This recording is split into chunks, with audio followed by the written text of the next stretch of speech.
The wheel of time turns and ages come and pass, leaving memories that become legend. Legend fades to myth, and even myth is long forgotten when the age that gave it birth comes again. Welcome to Through the Glass Columns, a Wheel of Time read-along podcast.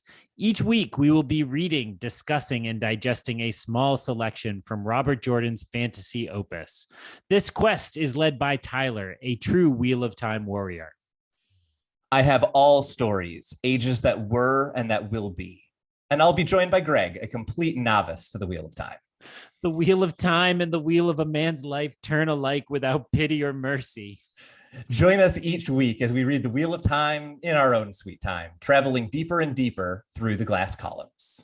But what does that even mean? No. You don't get to find out yet.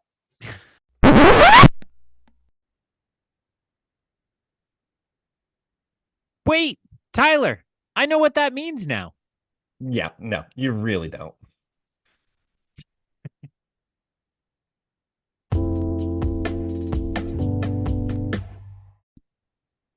Hello, everyone, and welcome back to Through the Glass Columns, your weekly Wheel of Time read-along podcast. I, of course, am Tylor, your host who has read these books many times and loves every bit of them. And I am joined by Greg, the host with the most questions about the books that he has just read. Greg, how are things? Question one, do you really want to stand by you love every bit of these books with these two chapters? I don't know. Let's put it to the test tonight on Through the Glass Columns. Yes, I do want to put it to the test. They're Perrin chapters. That's all it takes. Well, we were just talking before we hit record that we'll see, but we felt like there wasn't a lot to talk about tonight, and sometimes it's good for that, you know. It's funny when, reading these in the context of this project, I sometimes forget to kind of sit back and enjoy, just kind of getting lost in a fantasy story. And so, as much as these might not have like deeply cracked open the mythology or anything, we got to spend time in this world and we got to learn what's been going on in a part of this world we haven't seen before. So, no complaints, even if my first comment was a little cynical. I think there's something really wonderful about getting to see characters after a long time away from them. And I think the problem with this chapter is that we are seeing minor characters after a long time away from them instead of major characters after a long time away, right? And so I think that puts me in a little bit of tension here. I'm like, I really love some of the scenes in both of these chapters because they remind me of those Two Rivers chapters from 3 books ago, but I don't entirely know if that's enough to, say, have an hour-long podcast about, even though I think it's a really enjoyable reading experience. I think those things are in tension, but two things can be true at once, I guess is where I'm landing. Yeah, what I would add, and I'm sure we'll make this comparison a lot, but it does feel like, the point of sending your characters back home in this type of story is to show their growth and change, right? And I actually the return to the Shire is very different in the film version of Lord of the Rings than in the book version. Yep. But one of the things I love in the film version is there is this moment where the 4 hobbits come riding in, and I don't, is it Boffin? I don't know. It's one of the older, Boffin might be a dwarf, but one of the older hobbits of Hobbiton is just kind of looking at them being like, what on earth is this? And it's a reminder of all that they've been through. Yeah. It's the same hobbit who makes that exact same face at Gandalf at the beginning of the first movie, which is what makes it work. It's like, oh, they are as foreign to this place as Gandalf was 2.5 movies ago. I love that moment. I think he's a Proudfoot. That's who he is, right? Because he shouts out at Bilbo's party, that sounds Proud right. Feet. Yes. So yes, that's his name. But yeah, it's exactly what you said. It's like now we see these characters have switched over from being the hobbities to the kind of adventurer Gandalf type. So it is a great moment. And then the characters celebrate when they're sitting in the tavern and kind of cheersing like, we saved this and nobody ever knows. And those are probably the 2 best moments from ending 5 of 7 in that film series. You're being generous by limiting it to 7. So I do think that those were very much on my mind. Because of the setting, but also that kind of nature.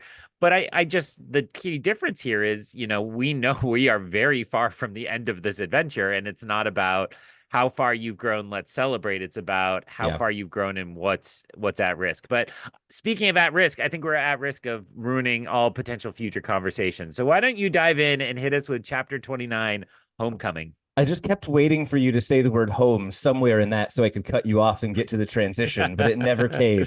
Chapter 29, Homecoming. The group travels for 3 days on horseback, although it's notable that both the Aiel and Loyal are traveling afoot and seem to have no problem keeping up. They see no ravens, but also no one seems to be talking to one another. Perrin, a few times throughout the travel, sees that Fael is about to talk to him, and multiple times he seems kind of worried about it because he's worried he will forgive her immediately and lose the argument entirely. Loyal seems to hate the tension, and Gaul finds it hilarious. I'm in Gaul's camp. Perrin worries about his family. He also worries that he will see Slayer in the real world rather than the world of dreams. And as he is kind of doing this, he lists off a large number of people who he's kind of worried about, not only his family, but also Master Luhan. And then also he thinks about Matt and Rand's family. He then lists his priorities very explicitly. Family and Fael first, village and the wolves second, dealing with Slayer third. He then smells around and he smells something burning. They approach the Althor farm and find it burned down.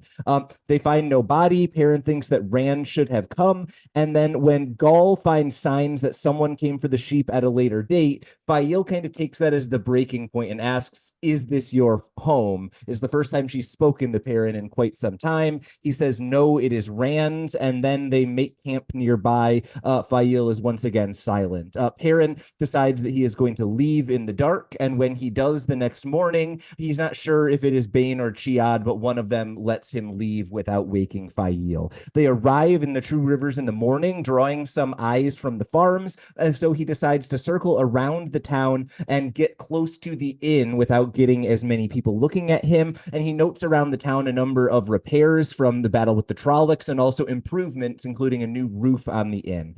He hurries inside the inn with Gaul, even leaving behind the horses and not trying to get anyone to take care of him. And when he gets inside, Egwene's parents are there. Of course, they run the inn.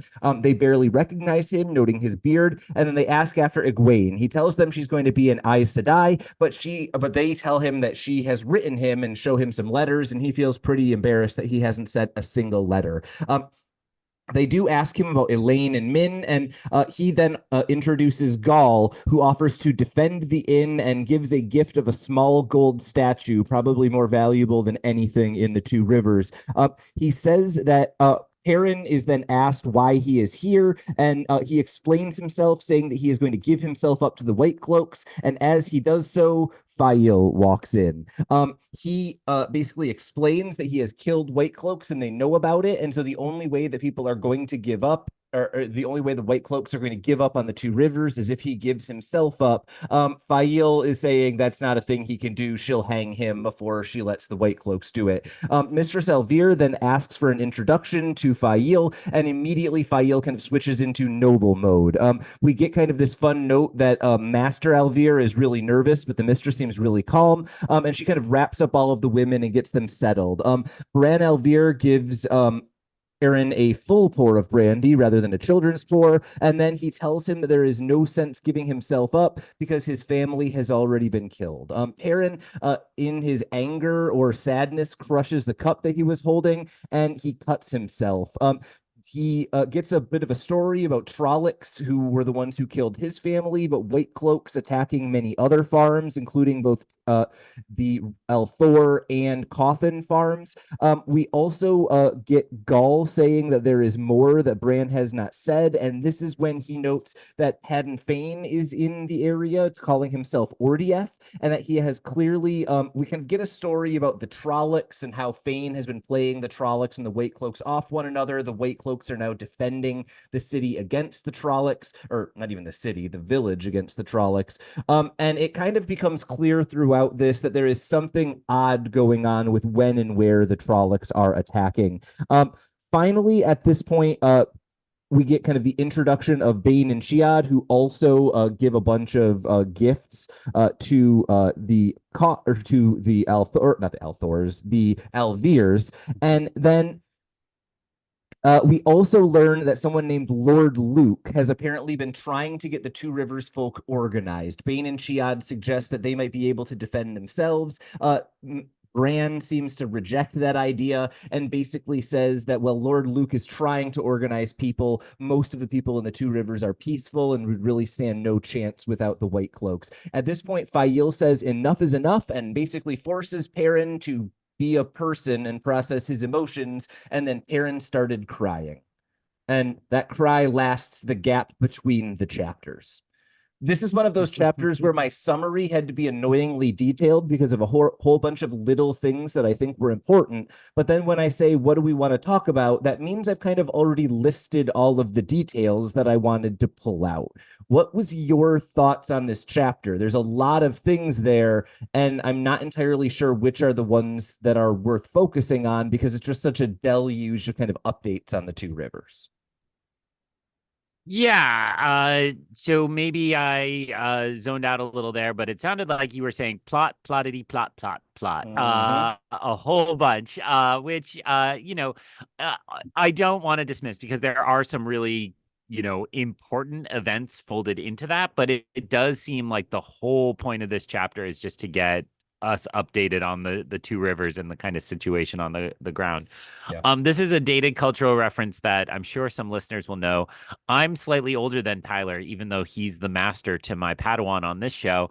And so important in my childhood because of the age I was is the animated Robin Hood from Disney. And Mm-hmm. I was thinking about when you return to Nottingham in that movie, and there's like the sad song playing with the minstrel who's it's like every town has its ups and downs.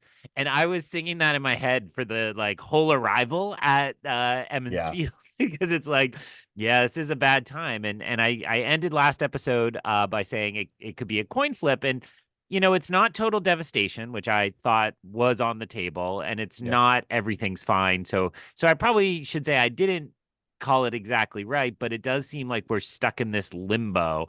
Things Yeah. aren't good, but they're not as bad as they can be. So when we're held in this tension, it seems like the key message is that all these characters are just stuck and it's not going as it should. Yeah. So that's kind of my broad reaction. I mean, I'm happy to pull out the ones. Well, let me start with the one I don't care about. I Okay. have in my notes the very mature note, Fael/Perrin drama, arrow, shruggy. I'm not invested in this. Yeah. And it does seem like the whole message is Perrin's a dude who can't talk about his feelings, and Fael is a loving partner who wants to be involved in the real decision making, not in some kind of protected Yeah. space. And I just can't care about that much.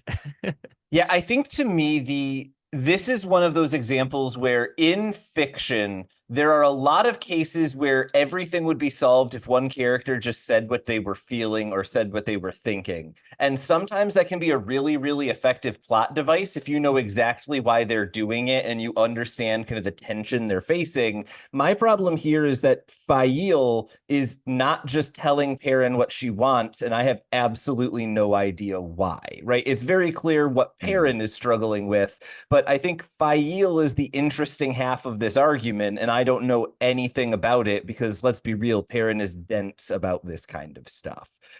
There's also a part of me that feels like at the end of this chapter, when Fael kind of finally forces Perrin to confront his emotions, she talks to him, she's direct, she kind of is exactly what we want her to be in the beginning part of this chapter. There's a part of me that wonders why I struggle so much with the Perrin Fael relationship in the early part of this chapter is because it's just there to put us in a holding pattern for the big moment that comes in the last like 5 paragraphs of the chapter. Yeah, and I mean I guess you used it in your summary, the crushing of the cup and the like crying, like both of Yeah. those, it's like, yeah, it's like these are him finally letting these events sink in. And Mhm. um I guess I read the crushing moment again as a sign of how far he's come, right? It's right after Mm. the adult pour, which you Yeah. pointed out. And so it's like, I didn't take it as some kind of superhuman strength. I just assume kind of Yeah. medievally village taverns have pour. Well, and silver is a softer metal anyway, I think. Speaking as somebody who handles silver all the time, I'm a blacksmith in my and jewelry maker. No, so it just kind of felt like we were Yeah. just supposed to note that he was losing control, not anything supernatural. And it felt good to get to that because there was a lot of devastating news here. And Yeah. maybe I will then jump back to say the number one bullet on my list of what seemed most important here is that all of his family is killed. He was a Yeah. target of the White Cloaks, and they came down with swift and harsh retribution, enough to just wipe out any connection to him, not Yeah. clearly not to interrogate, but to make it painful to be Perrin. And that's their goal. And Yeah. it's pretty devastating, right? He specifically thinks about children and extended cousins and aunts and so on that have Yeah. all clearly died because he was a jerk to the Bornholds a while ago. Yeah, so this was kind of the question that I had for you in the beginning half of this chapter is there is an extended sequence where we basically learn two things about Perrin. One is he has a whole lot of family members and apparently he cares about all of them. And then two, that we learn kind of Perrin's list of priorities, right? It's family and Fael, then his village and the wolves, and then dealing with Slayer.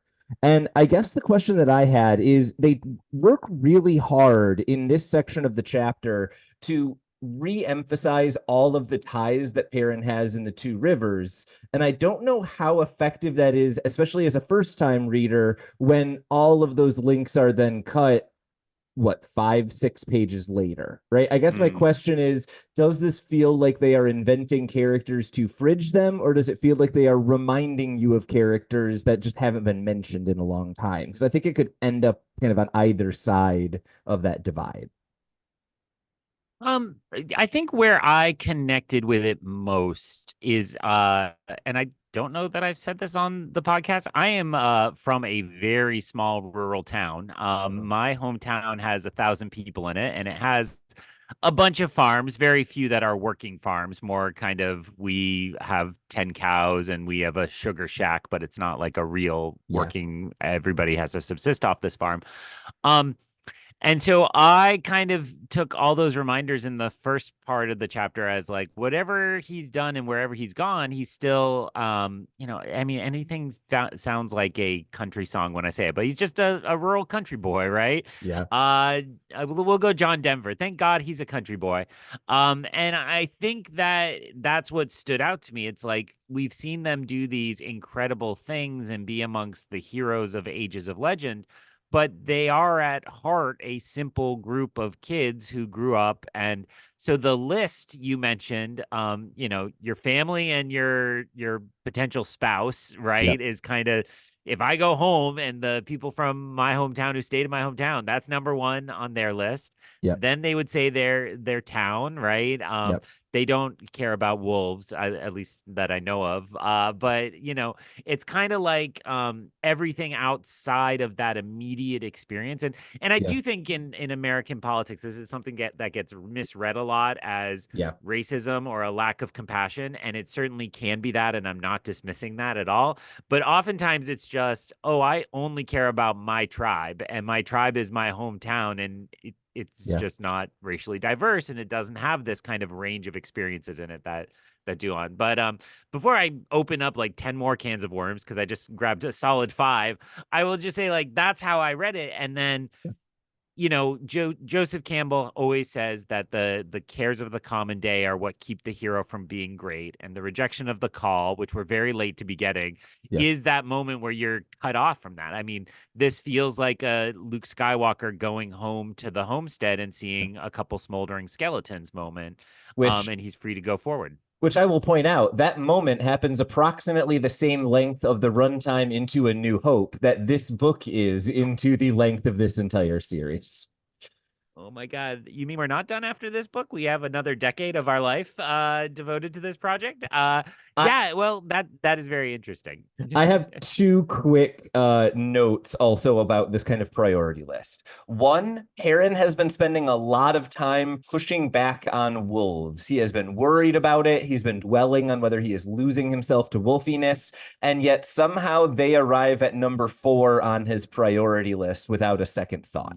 And I think that kind of tells you something about the like conscious versus unconscious way that he's thinking about these things. The other thing I'll note is that he put a big old bracket around family and Fail, and one of those things isn't a priority in the same way at the end of this chapter. And so I think we've got to really think about how much that is going to change Perrin if his entire thinking has been built around 2 objectives and now he's narrowed down to 1. That being said, we got to talk about Egwene's parents. They're just so much fun in this chapter. They're the reason that I enjoy it more than anything else. Like this interaction in the inn, if it weren't for the desperate fear that they will be, sold out to the White Cloaks, feels like a great scene out of a Miyazaki movie, right? Just like not a whole lot of stakes. We're going to drink some tea. We're going to win over the people. We're going to give gifts to the innkeeper. I can get behind that. Yeah, and it was funny because I either missed it or they didn't remind me till late in the exchanges that he's the mayor. Like he's not just the innkeeper and he's not just Egwene's dad. He is titularly the head of this village, and though we know the Women's Council holds perhaps more power. But it did strike me that that is not at all the mode we're in. And you shouted it out. Probably my favorite is when they're like, oh, we've gotten a few letters from Egwene, and Perrin being like, oh, wow, you can do that. Essentially, it's funny how he reacts. It reminded me when the Harry Potter movies were being made, one of the directors asked the 3 main kids to write essays about their characters as he was working up I've the heard this. pre-production. Yeah, and so people who haven't heard it, Emma Watson turned in like way more than the director wanted, perfectly written and spaced out and so on. Daniel Radcliffe did like an okay job at a couple pages, and Rupert Grint never turned his in, which exactly matches those characters. And so this just felt like of course Egwene would be writing letters and keeping up with home. And of course, Perrin and presumably Matt and Rand never thought of it at all. Or maybe I would give Rand the like kind of middle stature on that. Like maybe he thought of it because he did have those concerns about his dad at times. But yeah, Egwene's the honor student. Yeah, I think that other than that, the moment that just tickled me was Gaul giving away an item that is worth more than the entire inn as like a small gift for letting me stay with you. And then of course, I forget her first name, but Mistress Elvire just being like, well, okay, and just taking it with nothing, like just in stride. I really love those 2 characters across these 2 chapters. I think we get Loyal's arrival in the following chapter is also a wonderful moment. Well, and to what I was saying before, that it is easy to write off small town folk as bigoted or not open to other people. And we have 2 clear examples here where like they're presented with the Aiel, which, I was assuming they would assume are deeply evil, right? Because they would know of the Aiel war and so on. And they just take it in stride. And it's like, well, these aren't the people who did that, right? Yeah. Even if they are of the people that did that. So I do think it was a nice way to kind of break expectations a little and make them endearing. No, absolutely. I don't really have anything else until Fail arrives and we learn the big news of the chapter. Did you have anything else in kind of what I'm describing the fun in part of the chapter before the sad in part of the chapter? No, I don't think so. Well, the only other thing in my notes are probably all out of order, is about Pat and Fane. So I'm assuming that's what you're saying is the big news. Yeah. Okay. Yeah. So big news is Perrin's there. family dying. We've talked about that. And then Pat and Fane. And then we also get a bunch of these kind of odd details about the Trollocs and when and where they're attacking, right? It seems like the White Cloaks are often exactly where they need to be. The Trollocs are only attacking, like they were attacking lots of farms on the outer rings of the village, but haven't really moved much further in. There's kind of a lot lot of oddity there. And it seems to me, I don't know whether this is implied or exactly what's going on, but it seems like the White Cloaks are too good at being where they need to be based on the description. At least that's the read that I was getting throughout this. Is that kind of the take you got? Were you picking up on any intrigue in there?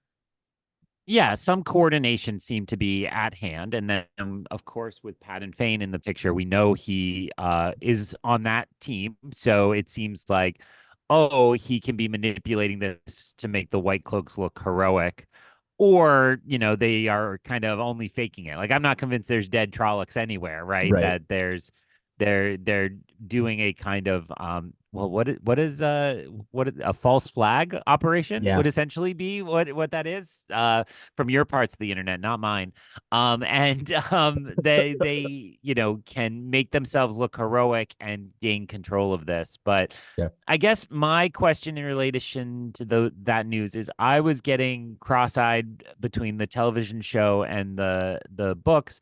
We left Paddon Fane over in Falme, somewhere out over there. So Last we saw him. we have had Paddon Fane bouncing around quite a bit throughout these books. So book 2, you are correct. The last time he was a major character, he made his way to Falme with or Falm, as the television show now tells us it is called. He makes his way to Falm with the horn and the dagger. He gives them to Turok, and we have the battle at the end of book 2.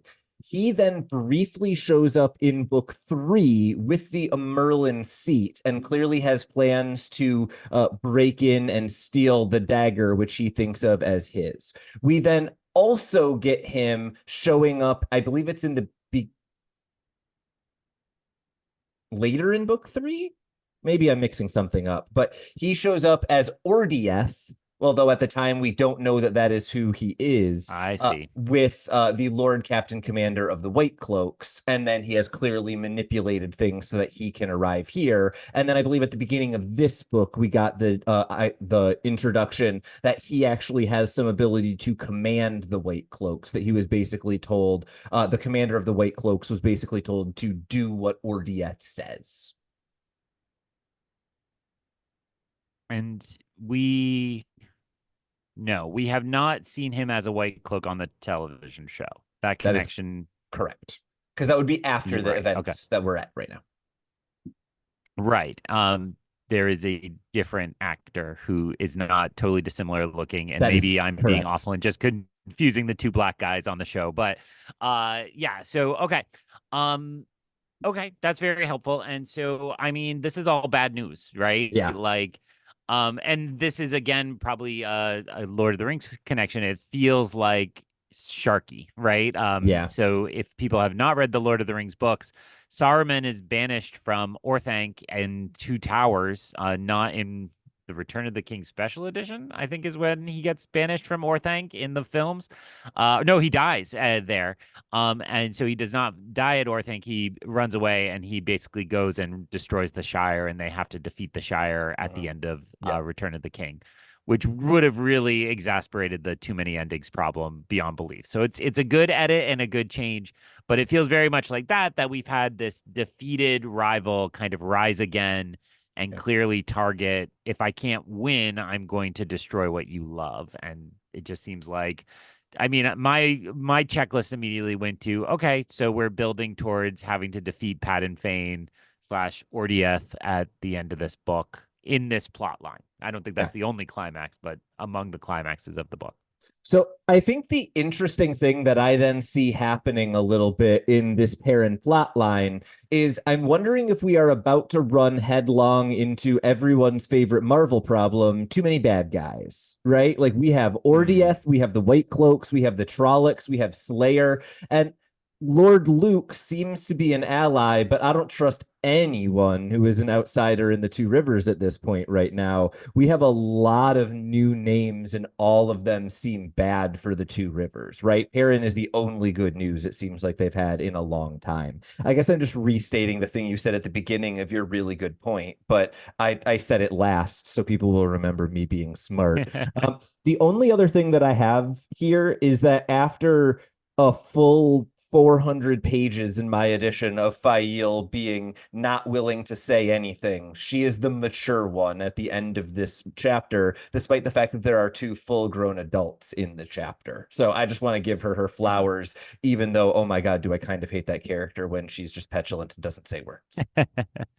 Well, and just because we give him a lot of praise, it does seem to come back continuously to Robert Jordan having trouble writing women, and that is not a uncommon problem in fantasy books, and perhaps some of them have a little more depth than they should, or sorry, than they could. They should all have lots of depth. They could, he's doing better than some other writers in this genre space, but it does feel like she's just reacting to Perrin and failing the Bechdel test. So yeah, I don't know whether this series passes the Bechdel test, which is a little bit sad. Wow. If it does, it might be coming up later on in this book, I will say. I don't have much else about this chapter. This was a move the pieces around chapter. We had to do a lot of reminders about things that had previously happened 3 books ago.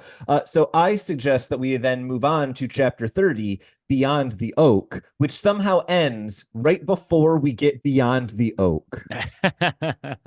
Perrin stops crying. He doesn't know how long it has been. He studies Fail, and then he admits that it won't do any good for him to give himself up. He thinks that he must free the prisoners. He has been told that both Matt Cawthon's family, as well as Master and Mistress Luhan, are being held captive. He thinks that he needs to deal with the Trollocs, and he also sees no reason to chase Fail away anymore because, well, it won't gain him anything. She seems satisfied by that, and it seems as if their argument is more or less over. Fail starts to basically say, all right, now that that is over, I will work with you, and starts to list resources that they have and things that they can take advantage of. So she basically says there are 8 of them as long as they can bring along Tam and Abel, and that is a beginning, as she describes it. He then puts off going to his family's farm after she suggests it, saying that he's too busy, but thinking to himself that he basically needs more time. And then Loyal arrives, which apparently caused the Alviers to flip their opinions. Suddenly, Bran became very calm, and Mistress Alvier immediately fainted. They ask the Alviers after Tam, but they only get a vague answer from Bran. He clearly doesn't know exactly where they are. They then go into the kitchen, which is where Marin Alvier, that's her name, I forgot it before, she is basically pretending things are normal now that she has woken up from fainting, and Loyal offers his condolences to Perrin and also offers to sing to the apple trees in the yard, which is both a fun moment and also one that is a bit more resonant after 4 or 5 chapters ago. Perrin says that he has work to do before he can leave the 2 rivers, and he lays out his plans to the Alviers. Everyone agrees to come along, but Marin says they are all going to die. She clearly disapproves of this plan. Bran suggests that they can find a place to hide out beyond the old sick house, which causes Marin to kind of flinch and be surprised, but she then insists that it's a good idea, but she be the one to take them. They decide to break up into smaller groups so they can go through the town without drawing as much attention. They wrap up Loyal in a shawl so that he just looks like a really tall person. But as they are making their way out of the village, Senbui sees them. He thinks first that Loyal is a Trolloc, and then he says that he is going to tell someone, and possibly even the White Cloaks, that he sees Perrin. And this is when Marin Alvier basically goes all women's counsel on him, threatens to sick the wisdom on him, threatens to ruin everything if they get involved in women's council business, and eventually, after enough threatening, he does eventually give in. Fail compliments the way that Mistress Alvier handled the situation, and we get a little bit of a lesson on how Two Rivers women handle Two Rivers men. They let them win all of the unimportant battles and then stand up on the important ones. The groups then set off, trying to draw as little attention as possible. Eventually, they do reach the oak tree and then get off their horses and decide to go afoot. Suddenly, there are 2 people ahead of them, men who are wearing color-shifting cloaks. Perrin identifies them as warriors. warders. Apparently, the mayor doesn't know that there are Aes Sedai here, which is why Mistress Elvire needed to be the one to guide them out here. We are told that the warders' names are Tomas and Ivan, which might ring some alarm bells for some of you. And then we learn that all of the women in the village agreed to keep it a secret that the Aes Sedai here, and Perrin trots forward, really worried about the Aes Sedai and what it might mean for the village. I really wish we had at least gone beyond the oak in the chapter called Beyond the Oak. Other than that, completely irrelevant complaint. How did you feel about this chapter? Plottity plot. I leave this chapter endeared to Egwene's mother. And I think with a reminder that no one has forgotten about the two rivers. And, those two warder names did not ring a bell to me, but Okay. I kind of assumed the fact that there were Aes Sedai here probably meant that Marin made some kind of precautionary moves. Yeah. However, based on your description right now, it occurred to me, oh, right, but we also know there are Black Aja, and somebody else could have just as easily sent some more pieces into the mix as there. So I assume that is the mystery we will see resolved next chapter. But other than that, the guy in the village was a tool, and I hate snitches get stitches. That's what I want to say. Snitches get stitches. That's all I I, have on this. I was honestly shocked you spent as much time talking about The Hobbit or The Lord of the Rings as you did in the last chapter, because I only had one pre-planned pop culture reference for tonight, and it is, if you are not sure how to remember Sen Bui, just think Sackville Baggins is. Like, that's all you need to know exactly how that entire thing played out. That Yeah. is who that character is. Honestly, that is the only real interaction between characters we get for a significant portion of this chapter. It's a description of walking through a village. I guess I want to divide this up into two main things that I had, at least in my notes. The first is the flip flop of the Elvirs. I know this is an itty bitty tiny thing, but I love the moment that exists in a lot of fiction, really humorously, of like a really calm man and a really stressed woman. And then when something happens, immediately the stressed person becomes calm and the calm person becomes stressed, right? The genders don't really matter in the initial thing. What matters is the flip. Yeah. Right? And I love this trope both because it's hilarious and it is because how every relationship I have ever witnessed in person operates, right? I think in a good relationship, you have two people who want the other person to be in a good place. And so whenever one of them gets in a bad place, the other one needs to like bring the energy down. And I thought this was just both a hilarious and accurate representation of that, the way that the two Elvirs respond, really kind of the way we don't expect to the Aiel, and then exactly how we expect to Loyal. Yes. I kudos on the comparison to real world couples. I do think that has been my experience parenting too, right? Like Yeah. we are only in trouble if both of us are off the deep end, but it Yeah. takes one of us being calm and it switches who it is in a given moment to say, "Hey, you need to go sit in the bedroom for a minute and I'll end this situation or Yeah. whatever the is going on." So yeah, it's fun. I definitely like them a lot. And I think what you just described also describes the political nature or the Yeah. political situation in the village, right? Like we get a switch here from, oh, the men, well, and it's said, right? Like the men Yeah. think they're in charge, but the women really hold all the power here. And so, yes, the marriage is a microcosm of that exact same dynamic, and it's fun, and Yeah. it was an exciting reminder, right? Because Right. hadn't had Two Rivers high in my mind, and it's like, oh, right, the Women's Council always was kind of the real seat of power, and it was Nynaeve, and now we know there's a new wisdom, and in this case, we know they've been coordinating with the Aes Sedai. I do just want to note one quick thing about the new wisdom. It is the same woman who was the new wisdom in Nynaeve's test when she went through the arches and saw an alternative version of what the two rivers could be like. So if we were wondering how true is what is seen in the visions, this is number one in the column of, yeah, it's probably good. It is worth noting, however, in the columns, she did see this same woman poisoning children to get them to be sick so that she could control their parents. And that very much doesn't seem to be the case. What are the columns made of, Tyler? You said 2 columns. What are the columns made Stone. of? Dang. So I close. know. So close.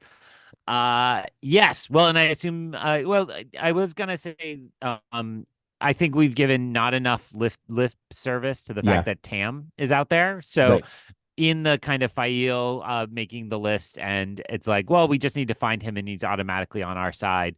That seems too simply put. And I was wondering, we left Tam kind of wounded and feverish, Yeah. like he could not be in his right mind while still, out there. So, just to shout out that it is good to know he's safe, but I'm not convinced he's safe, or the same man we knew. Absolutely. I have nothing else to add there because anything I could say could only spoil the fun. Loyal, I think gets a couple of shout outs in this portion of the chapter. And one, I just love anytime that he gets the spotlight, right? That's a wonderful thing. And also, there was just something really kind of great about the reference to Loyal singing to apple trees, both because I feel like it just kind of reminds us about something that that character is that hasn't really happened for a book plus, right? I think it was the end of the second book when the last time we really saw that ability. But then also, I really thought that that worked as just kind of a quick hit to remind us of some of the things that are probably still on our mind from 2 weeks ago, right? We learned a lot about the song and what that looked like in the Age of Legends. So getting a reference to it here just immediately piqued my interest, even though I'm not sure I have much to say about it other than, yay, Loyal said a thing and I knew what it meant. Well, I reacted to it. That was incredibly sweet, right? This Yeah. is let me do take the gift of my people and pay tribute to your people, and Yeah. it was really nice. It stood out to me as well as a really great moment. Yeah, he's But that's all I have to say about just a lovely it. character. I'm glad he exists. I have absolutely nothing to say about the characters walking through town. I also don't No. have much to say about Senbui being nosy. So I guess where we're left then is, hey, look, there's Aes Sedai here. And this obviously where we're left at the end of this chapter is the big cliffhanger, right? So I guess what I'm curious about are your thoughts on what it means that there are Aes Sedai here. And then you already said you didn't identify the warders, so I can drop a couple of little hints after you've done your big picture, kind of what are you thinking about the Aes Sedai being in the two rivers? Well, and I think I accidentally already answered this question, which is in the moment when I read it, I said, oh, good. I Yep. kind of immediately thought when Moraine ran off with these kids or when she got back to the tower, she must have sent word that somebody should protect this village. Yep. And there have been these kind of guardians behind the scenes. And it was not until your description and nothing you said in your Yep. description so much as just like, oh, right. I kind of assumed Aes Sedai were all good, forgetting we have a large unaccounted group of Block Aja, and they could easily have sent somebody here Yeah. to cause all this harm and terribleness. So, if I had to put money down, probably bad times ahead. So, give me my 2 hints and see how that Uh, changes my mind or not. all I can really give you, I think Tomas we have actually encountered in the book, so I'm pretty sure if I gave you the Aes Sedai's name, it wouldn't be officially a spoiler, but we don't play that way. I'm excited that Yvonne is in town, and that's that Yvonne is in town. No, I'm excited that Tomas is in town. Yvonne, you should know from the television show. But what is odd about the name is that we're used to it being Yvonne and someone. And so the fact that it's not might be why you missed that reference. That's what I'm giving you with the warders. We'll find out who the Aes Sedai are next week. Any last thoughts on these chapters? I feel like we did a good job of stretching this to a half hour. We had plot to talk about, and boy, did we summarize that plot. This is one of those moments in these books where I'm like, all of this was necessary. It will all pay off. I think it's good. Whether or not we find these enjoyable chapters, I think entirely depends on the mind state that we have kind of before and during them, right? And so I find myself going, these are boring chapters. I'm excited to keep reading because 2 weeks ago, there was some stuff that was at least 2 weeks of good momentum. Is that where you're feeling also, or are you feeling like it's really slowing down? We've hit the brakes. I'm feeling more the latter, but just to be honest with listeners, we've kind of had a funky recording schedule. We missed a week, and so it's like the podcast lost momentum for real life reasons, scheduling conflicts and holidays and blah blah blah.